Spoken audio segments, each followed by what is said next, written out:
नमस्कार मित्रों, मैं राहुल लाल। आज हम लोग चर्चा करेंगे अंतर्राष्ट्रीय राजनीति के एक महत्वपूर्ण घटनाक्रम जिसमें साइंस टेक्नोलॉजी भी जुड़ा हुआ है कि किस तरह से फेसबुक ने ट्रंप को 2 वर्षों के लिए बैन कर दिया।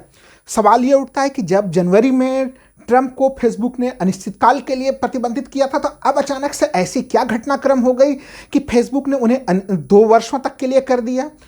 और जो लोग भी ये वीडियो देख रहे हैं, काफ़ी महत्वपूर्ण है। इसमें हम लोग देखेंगे कि क्या यह निर्णय कितना सही है, कितना गलत है, क्या यह केवल अमेरिका को प्रभावित कर रहा है या इस तरह के निर्णय फेसबुक के ये निर्णय भारत जैसे देशों को भी प्रभावित करेंगे। क्योंकि हम लोग भारत में भी देख रहे हैं कि अभी इस समय चाहे वो ट्विटर का विवाद हम लोग देख रहे हैं सरकार के साथ चल रहा है, व्हाट्सएप जो है कि वो कोर्ट चली जा रही है सरकार के नीतियों के विरोध में, जिसको हम लोग अलग से चर्चा करेंगे। लेकिन ये वीडियो उन सबों के लिए काफ़ी महत्वपूर्ण है जो अंतर्राष्ट्रीय राजनीति यानी इंटरनेशनल रिलेशंस में रुचि रखते हैं, साइंस टेक्नोलॉजी में रुचि रखते हैं, वो जरूर देखें।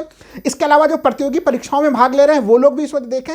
यूपीएससी के परीक्षा में यानी कि जो आईएएस की तैयारी कर रहे हैं उसके पेपर 2 यानी कि इंटरनेशनल रिलेशंस के सेक्शन में, और पेपर 3 जो कि साइंस टेक्नोलॉजी का हिस्सा है, वहाँ पर भी ये काफ़ी महत्वपूर्ण है। सबसे महत्वपूर्ण चीज़ इसके साथ ही साथ एक मुद्दा भी उभर आया है। वहाँ पे अमेरिका में कानून को लेकर भी काफ़ी ज़्यादा मामला गर्म हो गया है फेसबुक के इस निर्णय के बाद। क्या है वो कानून, क्या वो मामले हैं, इन सबों को हम लोग तफतीर से समझेंगे। सबसे पहला चीज़ कि अचानक से निर्णय क्यों हुआ। फेसबुक ने इस पूरे घटनाक्रम को देखते हुए, चूँकि हम लोग को ध्यान में है कि कैपिटल हिल हिंसा 6 जनवरी को हुई थी और 7 जनवरी को फिर एक तरह से फेसबुक ने जो है कि ट्रंप को प्रतिबंधित कर दिया था अनिश्चित काल के लिए। अब जो नया निर्णय है वो निर्णय ये है कि ये निर्णय 7 जनवरी 2021 से वो 7 जनवरी 2023 तक प्रतिबंधित होंगे। फेसबुक का कहना है कि उस समय भी ये निर्णय लिया जाएगा कि जो भी इस तरह के नेता हैं या कोई भी लोग फेसबुक जैसे माध्यमों का प्रयोग गलत सूचना के लिए या फिर हिंसात्मक रूप से हिंसा भड़काने के लिए वो प्रयोग ना कर सकें। ये कहाँ से ये आखिर ये पोर्टली जनवरी के बाद अभी क्यों खुला, अगर ये सबसे महत्वपूर्ण चीज़ है जिससे हम लोग को समझना पड़ेगा कि आखिर ऐसा क्या हो गया। देखिए, फेसबुक ने एक ओवरसाइट बोर्ड का गठन किया हुआ था, पहले से गठन किया हुआ है। यह फेसबुक के द्वारा ही स्ववित्त पोषित है, लेकिन इसको फेसबुक से अलग माना जाता है। उसको फेसबुक ने पूछा कि आखिर इस मामले में आपका क्या सलाह है, तो कई महीनों तक विचार विमर्श के बाद मई में एक तरह से उसने यह सलाह दिया कि देखिए, ट्रंप के ऊपर प्रतिबंध लगाए गए हैं, ठीक है, लेकिन ट्रंप के ऊपर जब एक तरह से अनिश्चित काल के लिए प्रतिबंध लगाए गए हैं, अगर बैन लगाए गए हैं, तो उसके लायक कोई जो एक ठोस तर्क होना चाहिए, कोई ठोस रीजन होना चाहिए, जो रीजन नहीं दिख रहा है। तो इसलिए उसने प्रतिबंध को तो सही माना, लेकिन उससे संबंधित रीजन को सही नहीं माना। इसलिए उस बोर्ड ने एक तरह से यह सुझाव दिया या उन्होंने यह निर्णय लिया कि एक तरह से जो संपूर्ण प्रक्रिया है वो तार्किक दिखे, और उन्होंने कहा कि ट्रंप के ऊपर अभी तत्काल 2 वर्ष के लिए प्रतिबंध लगाया जाए। 2 वर्ष के बाद जब ये प्रतिबंध हटेंगे तो फिर उस समय समीक्षा की जाएगी ट्रंप के व्यवहार की कि क्या उस समय भी वो कोई गलत सूचना प्रसारित करने का प्रयास कर रहे हैं या फिर इन साधनों का प्रयोग कोई सार्वजनिक हिंसा भड़काने के लिए प्रयास कर रहे हैं। लेकिन हाँ, फेसबुक ने यह भी स्पष्ट किया है, फेसबुक के निक क्लेग जो कि उसके ग्लोबल अफेयर्स के उपाध्यक्ष हैं, उन्होंने स्पष्ट रूप से कहा है कि जब एक निजी संस्था, एक प्राइवेट कंपनी इस तरह का कोई निर्णय लेती है तो वो काफ़ी ज़्यादा उसके ऊपर दबाव होता है और वो आलोचना के दबाव में भी होती है। वो कह रहे हैं कि अगर हम लोग ट्रंप को कोई एक्शन नहीं लेते तो फिर कहा जाता है कि हम जिम्मेवारी से बच रहे हैं, क्यों नहीं। और जो अभी भी हम लोगों ने निर्णय लिया है, इस निर्णय के पक्ष में भी लोग 2 चीज़ें कहेंगे कि आखिर उनके ऊपर 2 वर्ष के लिए ही प्रतिबंध क्यों लगाया गया, आजीवन प्रतिबंध क्यों नहीं लगाया गया, जब उन्होंने इस प्रकार के अप्रिय घटनाक्रम को और अमेरिकी लोकतंत्र को एक तरह से पॉल्यूटेट करने का प्रयास किया, प्रदूषित करने का प्रयास किया, उसको बिगाड़ने का प्रयास किया। दूसरा पक्ष वो खुद ही कह रहे हैं कि बहुत लोग ये भी उठाएंगे कि यह सज़ा काफ़ी कठोर है, इस तरह का सज़ा नहीं दिया जाना चाहिए। तो ये तमाम तरह के मुद्दे इसमें उठेंगे। लेकिन देखिए, इसको लेके जो पहली चीज़ आ रही है कि जो अगर देखें कि ये फैसला कितना सही है, कई लोग तो इसका स्वागत कर रहे हैं कि नहीं, ये फैसला अच्छा है, ये स्वागत योग्य किया जाने वाला फैसला है, इसका स्वागत किया जाना चाहिए, दिल खोल के करना चाहिए। लेकिन बहुत सारे लोगों का कहना है कि इसमें भी फेसबुक अपनी तरफ से कुछ सावधानी बरत रहा है या फिर फेसबुक अपने फायदे के लिए भी सोच रहा है। तो थोड़ा फेसबुक क्या फायदे के लिए सोच रहा है, इस तरह के जो आरोप लग रहे हैं फेसबुक के ऊपर। देखिए, हम लोग जानते हैं कि अमेरिका में 2020 में चुनाव हुए थे और अमेरिका में राष्ट्रपति पद का कार्यकाल 4 वर्ष होता है, यानी बाइडेन अमेरिका में 2024 तक एक तरह से वहाँ पे फिर से चुनाव होंगे। तो लोगों का ये कहना है कि 24 में चुनाव और 23 में फिर से ट्रंप को खुली छूट। क्यों? क्योंकि फेसबुक उस समय जो अमेरिकी जो राष्ट्रपति का चुनाव होता है वो दुनिया के सबसे महंगे चुनावों में शामिल है।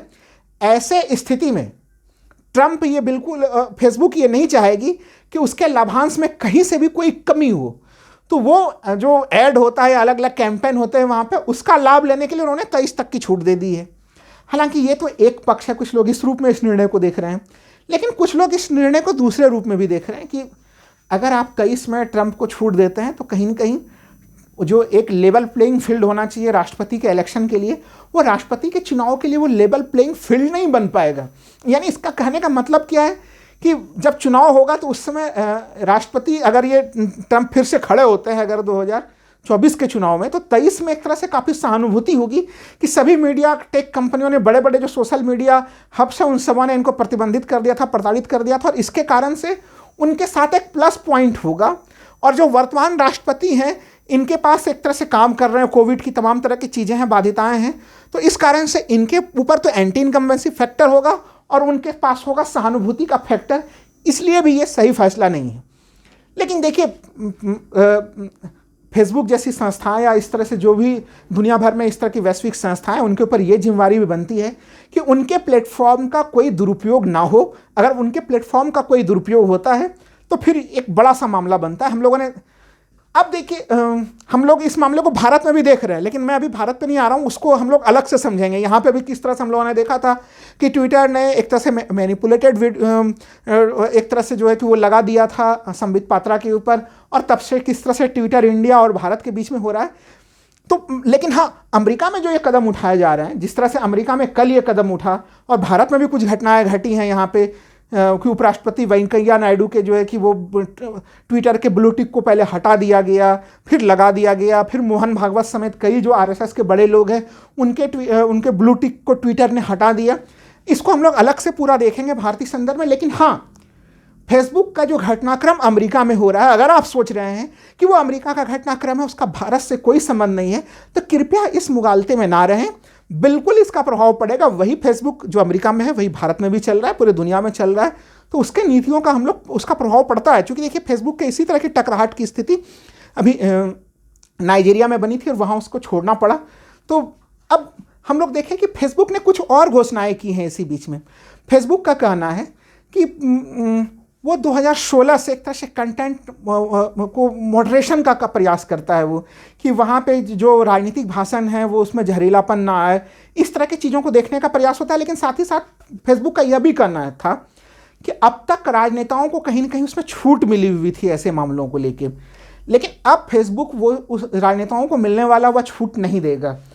देखिए, 2018 में अगर हम लोग जिस ओवरसाइट बोर्ड की बात कर रहे थे, जिसने यह निर्णय लिया कि ट्रंप के ऊपर जो है कि वो 2 साल का बैन लगना चाहिए, वो ओवरसाइट बोर्ड का गठन जो है वो फेसबुक ने 2018 में किया था। एक उसको क्या है कि फेसबुक की एक ट्रस्ट है, वो उनको वेतन भत्ता देती है उनको, और वो बोर्ड को निर्णय लेने के लिए दोनों प्रकार की चीज़ है कि वो अगर कहता है कि उसका निर्णय, उसको बाध्यकारी निर्णय यानी कि जो हर हालत में बाध्य होगा वो निर्णय लेने का भी अधिकार है, और उस बोर्ड को एक तरह से सुझाव देने का भी अधिकार है। तो वो दोनों प्रकार के अधिकारों से युक्त है। उसमें एक नोबेल पुरस्कार विजेता भी हैं, कुछ देशों के पूर्व प्रधानमंत्री वगैरह भी हैं उसमें, तो एक तरह से काफ़ी हाई प्रोफाइल वो बोर्ड बनाया गया है। अब देखिए, एक जो इंटरेस्टिंग मामला उठता है, फेसबुक का क्या कहना है कि उसने जो वो नेताओं को जो वो छूट देते हैं, एक तरह से प्रिविलेज देते हैं, उसने कई देशों में दिए हैं, लेकिन अमेरिका में इस तरह का उसने कोई छूट नहीं दिया है। और यह झूठ फेसबुक ने अपने ही उस बोर्ड को भी वो झूठी जानकारी दी। बाद में फेसबुक को स्वीकार करना पड़ा कि हाँ, ट्रंप के समय में कुछ इस प्रकार की घटनाएं घटी थीं। देखिए, फेसबुक के ऊपर भी कुछ सवाल पूछे जा रहे हैं कि फेसबुक ने ट्रंप के ऊपर कठोर कार्रवाई की, बिल्कुल स्वागत योग्य कदम है, लेकिन जब चुनाव हो रहे थे, जब ट्रंप लगातार एक तरह से कह रहे थे कि 2020 के अमेरिकी चुनावों का हरण हो गया, वो वहाँ के संवैधानिक संस्थाओं को मानने के लिए तैयार नहीं थे, या फिर जिस तरह से वो मुसलमानों के लिए या बाकी अल्पसंख्यकों के लिए भड़काऊ एक तरह से भाषा का प्रयोग कर रहे थे, उस समय जरूर लेबलिंग तो किया गया उनके ट्विटर पे, लेकिन कहीं ना कहीं उनके ट्विटर को या उनके फेसबुक ने भी उसको लेबलिंग किया वहाँ पे, लेकिन उस समय उसके ऊपर हार्ड कार्रवाई नहीं की गई। तो आखिर फेसबुक उस समय क्यों हिचक रहा था? ट्रंप की भी प्रतिक्रिया काफ़ी दिलचस्प है। ट्रंप ने कहा है कि फेसबुक ने जो ये कार्रवाई की है ये एक तरह से उस अमेरिकी जनता का जो है कि अपमान है जिसने हमें पिछले साल वोट दिया था, ये उसका अपमान है। साथ ही साथ ट्रंप ने एक और इंटरेस्टिंग चीज़ कहा है कि अब जब मैं अगली बार राष्ट्रपति बनूंगा तो अमेरिका के व्हाइट हाउस में मैं कभी भी मार्क जुकरबर्ग और उनकी पत्नी को मैं नाइट पार्टी के लिए एक तरह से मैं नहीं बुलाऊंगा, उनके साथ पूरा हमारा प्रोफेशनल रवैया होगा। ये ट्रंप का वर्जन आया है। लेकिन जो हम लोग देख रहे हैं कि जो ओवरसाइट बोर्ड है जिसके बारे में बार बार चर्चा कर रहा हूँ, उसको लेके जो पूरे दुनिया भर में एक सवाल उठ रहा है कि क्या इस तरह यह नियमन करने का कितना सही तरीका है, क्या इस तरीके को अपनाया जा सकता है।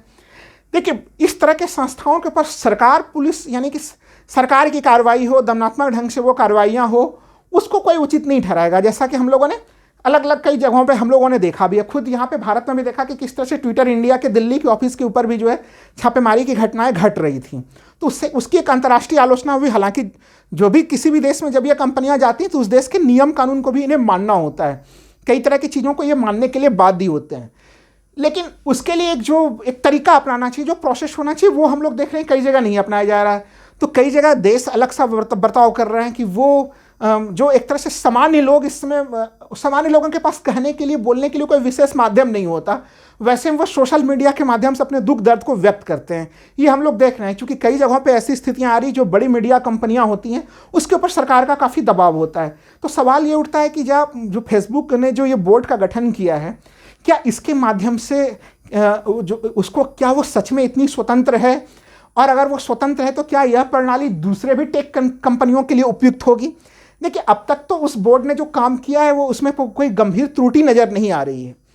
लेकिन क्या भविष्य में भी बोर्ड के लोगों को ऐसे ही लोगों का चयन होगा, या फिर दूसरी टेक कंपनियां अगर इसी मॉडल को अपनाती, यानी कि कहने का मतलब ये है कि स्टेट पुलिसिंग ना करें, ये कंपनियां अपने खुद सेल्फ मोटिवेटेड अपनी जो बोर्ड बनाती हैं वही कार्रवाई करें, तो ये सुनने और देखने में काफ़ी अच्छा सा मॉडल लगता है। लेकिन ये कंपनियां भी कई जगह नियमों का उल्लंघन करती हैं और कई जगह इन कंपनियों के ऊपर अनावश्यक दबाव भी बनाया जाता है।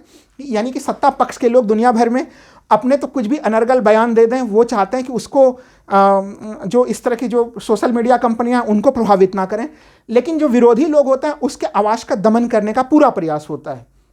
तो क्या इस तरह के बोर्ड, जो इंडिपेंडेंट बोर्ड बनाने के प्रयास अमेरिका में हुए फेसबुक के द्वारा, क्या फेसबुक उसी मापदंड को उसी हाई लेवल पे भारत में उसको लागू करने के लिए इच्छुक दिखेगा, या फिर दूसरी सोशल मीडिया वेबसाइट्स इससे प्रेरणा लेने के लिए तैयार होंगी? ये तो एक पूरा का पूरा एक विवाद का मामला है। लेकिन अब इसी के साथ अमेरिका में एक और मामला जो कि काफ़ी ज़्यादा गर्म हो चुका है। अमेरिका में जब से फेसबुक ने कल ये निर्णय लिया, उसके बाद से कानून जो है वो 1996 का अमेरिका का एक कानून है, कम्युनिकेशन डिसेंसी कानून, और उस कानून का धारा 230, अनुच्छेद 230, वो काफ़ी ज़्यादा चर्चा में है। वो अब देखिए, इस स्थितियां कैसे सत्ता के साथ स्थितियां बदलते जाती हैं, समझिएगा, इसको काफ़ी अच्छे से खूबसूरती से समझने की ज़रूरत है। देखिए, सत्ता जब अभी उसका जो अनुच्छेद 230 है कम्युनिकेशन डिसेंसी एक्ट 1996 का, वह एक तरह से सोशल मीडिया जो कंपनी है, जो भी डिजिटल कंपनियां हैं, उनको पूरा अधिकार देती हैं कि वो अपने प्लेटफॉर्म को साफ स्वच्छ रखने के लिए अगर वहाँ पे कोई भी भड़काऊ चीज़ या गलत सूचना या अफवाह कुछ भी फैलाया जा रहा है तो उसको सीधे सीधे उन सामग्री को प्रतिबंधित करे और अपने प्लेटफॉर्म से उसे बाहर करे, ये पूरी शक्ति दी जाती है। और इन शक्तियों का एक तरह से इस कारण से अमेरिका के अनुच्छेद 230 यानी उस कानून के 230 के कारण ये टेक कंपनियां अमेरिका में काफ़ी मजबूत हालत में है। हम लोग जानते हैं कि अमेरिकी राष्ट्रपति दुनिया के सबसे शक्तिशाली राष्ट्रपति के रूप में, लेकिन फिर भी ट्विटर उनके ट्वीट के ऊपर जो है कि मैनिपुलेटेड का जो है कि वो एक तरह से लोगो लगा दिया करता था, जो कि हम लोग दूसरे जगहों पर नहीं देख पा रहे हैं। ट्रंप जब राष्ट्रपति थे तो ट्रंप हमेशा कहते थे कि वो अनुच्छेद 230 को हटा देंगे।